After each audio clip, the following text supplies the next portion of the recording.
কি ফেলেছিস? ঠাকুর? কেন?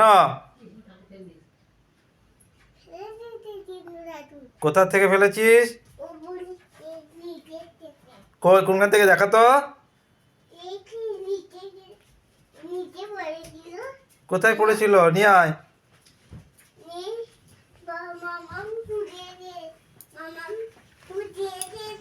কোথা থেকে? ওপরের থেকে? দি কোথায় রেখেছিস? ওইখানে? ঠিক আছে, চলে এসো এখানে। হ্যাঁ, চলে এসো।